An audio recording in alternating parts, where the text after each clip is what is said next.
Welcome back to the 2-Minute Warning. Today I'm going to look at the top NFL free agents that are still available out there on the market looking to make an impact on a team and make them a competitor. But before getting to that topic, question for those of you viewing: another fight scenario is on the table involving two guys that I will be talking about today, Jadeveon Clowney and Melvin Ingram. If those two were to match up, who are you taking in that brawl? Comment down below and I'll reveal my answer at the end.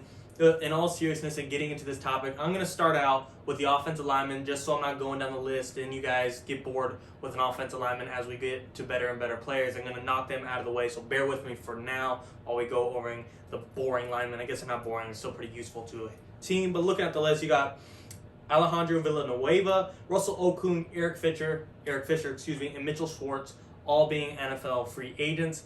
All used to be pretty good linemen, but a lot of those guys, like I said, they used to be useful, but they're getting up there in age, and they're all pretty injury-prone, coming off injuries. Mitchell Schwartz was released. Eric Fisher was released, coming off an injury. Russell Okung's known for getting hurt, and a lot of these guys are just older. However, if they go to a team that needs an extra lineman that's not looking to be the number one lineman on that team, he's just like a role. He'll still be a starter, but he's not the guy that really needs to be the top left tackle that the team is relying on to lead them.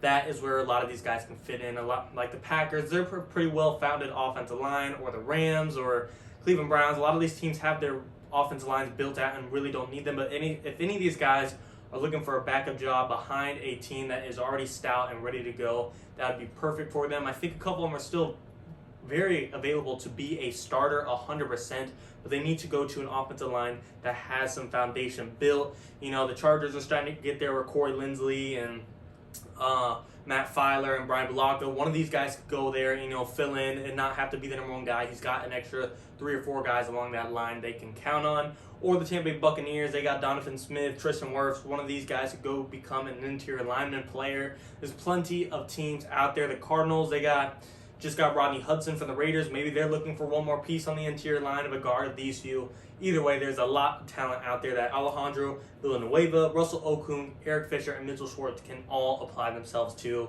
But moving past the linemen and get into one of the bigger names on this list 100%, Richard Sherman. Richard Sherman used to be one of the number one corners in the league, if not the best corner in the league. We all saw him the day he made face and showed he's the best in the league against the San Francisco 49ers in the playoffs. That really determined a lot. However, fast forward 6 years later, Richard Sherman's coming off an injury and is 32 years old.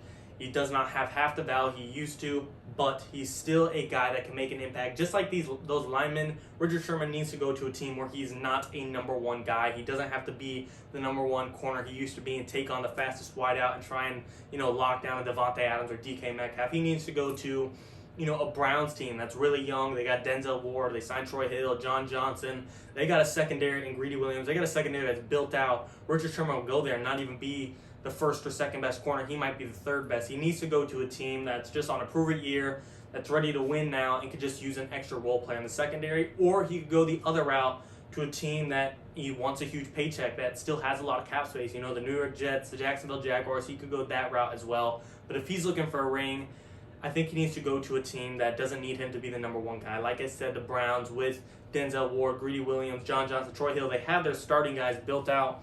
Not to say Richard Sherman wouldn't start there, but just a team that really doesn't need him to be number one. There's lots of other teams out there, of course. I highly doubt he'll go to a Buccaneers, but or a Rams team that just lost their John Johnson, Troy Hill. That's a well-defensive coach team that has a Jalen Ramsey. Richard Sherman doesn't have to be the number one. He's already gone to Seattle and the Niners. Why not go to one more team in the NFC West? So Richard Sherman is still available, and I don't think he's going to be half the corner he used to be, but he's still a guy I would be okay to take the risk on and still have on my team. Moving on, one of the biggest pass rushers in the NFL free agency still available is, of course, Jadeveon Clowney. Not to, repeat of the same teams, but Jadeveon Clowney kind of screams the Cleveland Browns to me. They're a defense that is built out, who has a pass rusher, Myles Garrett, and they already added other guys, Malik Jackson, and Sheldon Richardson, and Takirus McKinley. And like I said, I don't want to keep talking about the same teams that these guys could go to, but I'd love Jadeveon Clowney to the Browns. He's already met with them once or twice. I believe he met with them twice. Still hasn't come away with a deal, but with him still being on the market, it shows that the Browns' offer, if there was an offer, is still good for Clowney to come back, since there's not many other places begging for him clearly either way. And he's a guy, just like Richard Sherman, that he's kind of on a prove-it deal. He's going to get a 1-year deal. It's not going to be worth the money he really wants, but it'll still be $1 million or a few, probably up to $6 million for Jadeveon Clowney, that a team with a supporting cast could use. If he went to the Browns, he doesn't have to be the number one guy the Seattle Seahawks were counting on him to be, or the number one guy the Tennessee Titans were counting him on to be. If he went to the Browns, he could just bring the impact that he wants to and is used to. For all those people saying Jadeveon Clowney, is overrated, yes, he was at one point in his career, and yes, he gets hurt a lot, but if you don't think he's a good player, you're just out of your mind. He is a great player, and he's good at what he does when he's on the field and when he's healthy, and you just have to expect you're not going to get a full season out of him. But to me, the Browns are perfect because they have a pretty solid starting defensive line now. Jadavion doesn't have to be there, every single snap, 16 games a year. He can be in and out and bring his impact like he does on and off the field. I just think his leadership and presence would be great for the Cleveland Browns, but there's other teams out there as well. The Bengals in their own division could use them after losing Carl Lawson and Geno Atkins and Carlos Dunlap the year before. Steelers might be looking to replace Bud Dupree. There's plenty of teams out there Jadeveon Clowney could go to. Another one, moving down the list, Melvin Ingram, going over the fight matchup, I guess, Jadeveon Clowney to Melvin Ingram.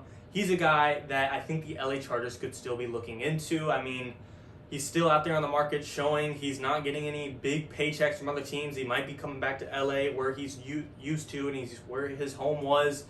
In LA, they didn't want to re-sign him and offer him big money that he thought he earned. He's getting up there in age. He wasn't healthy 99% of the time. Last year, he was banged up a lot. He didn't play, and therefore, I think he would be welcomed and open to, and I think both sides would be open to him re-signing with LA. He's used to that defense, and now it's going to be even better. And him and Joey Bosa were a great pass rush duo when they're healthy. So to me, the longer he's out there, the more likely he is going to become an LA Charger again, but we will have to see. Another big name that's probably used to be the biggest name in the NFL, Antonio Brown. To me, he's still going back to the Tampa Bay Buccaneers, but if there's a team out there that's wide receiver desperate and offering him a lot of money, I wouldn't be surprised if he's gone elsewhere.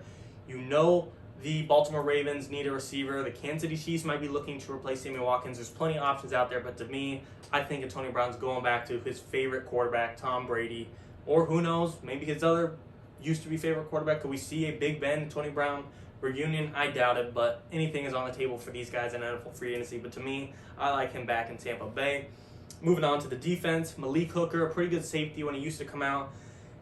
He's still pretty young. I believe he's 25 or 26 years old.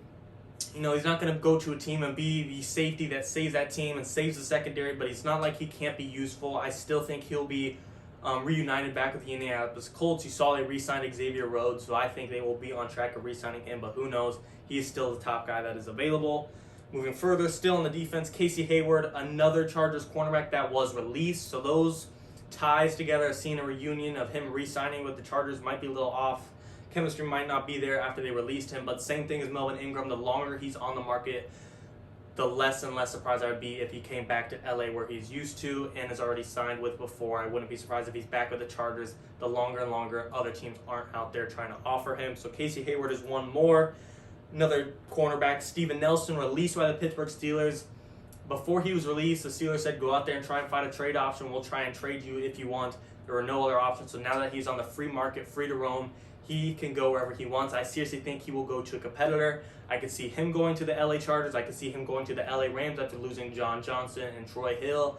I could see him going to the Green Bay Packers. Like I said, I see Steven Nelson going to a competitor, or the other route, just like Richard Sherman, going to a team that's not a great competitor but has plenty of cap space and can offer him a lot of money, like the New York Jets or like the Jacksonville Jaguars, or Colts have a good amount of money too. They're both kind of in the middle. They're a competitor and they have a good amount of money to sign him. It all depends on the route they're trying to go for. Further down the list, KJ Wright, very consistent linebacker, long time for the Seattle Seahawks. Like a lot of these guys at the end of his career, but like I said, he's very consistent and he's not looking to be the linebacker that takes over a defense. He's not looking to be, Bobby Wagner and carry the entire team, but he can lead to an extent. The amount of experience, wisdom, and mentorship he can provide would help out any team. And again, I'm mentioning a lot of reunions, but I wouldn't be surprised if he's back in Seattle or goes to a young roster that needs a linebacker. Maybe he'll go in the NFC West with the Arizona Cardinals. They have Isaiah Simmons and Jordan Hicks, but a little bit of veteranship and mentorship could help out that defense exponentially. They go to the Cleveland Browns, who've got a pass rush and has a secondary, but they don't have the strongest linebacker core. A lot of options for KJ Wright, who's a consistent linebacker at the end of his career. Another one, Quentin Dunbar, corner for the Seattle Seahawks this past year.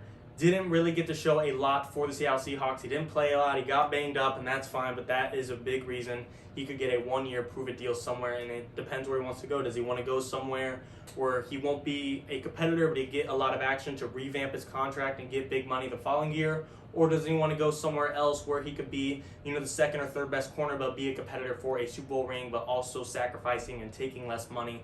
That will be a Quentin Dunbar decision. Then a couple other guys out there floating: Todd, Gurley, Le'Veon Bell, James Conner. Not a lot of market for the running backs this year. A lot of those guys have injury issues, have issues proving they're still worth it, but they're still well-known names that I think will find a team eventually. And then, of course, Olivia, Vernon, and Justin Houston were two names I like as well. Olivia and Vernon coming off a year that he's going to have to probably sign a prove-it-year deal in the following year. Justin Houston, I think he'll re-sign with the Colts, but overall, a lot of these guys have places to go. And just to revamp, or just to, just to give a bold summary of who all was left on that list is Alejandro Villanueva, Russell Okung, Eric Fisher, and Mitchell Schwartz for the linemen, Melvin Ingram, Jadeveon Clowney, Richard Sherman, Malik Hooker, Antonio Brown, KJ Wright, Casey Hayward, Steven Nelson, Quentin Dunbar, and of course, like I just said, Todd Gurley, Le'Veon Bell, James Conner. Lots of talent out there in NFL free agency, but where will they go?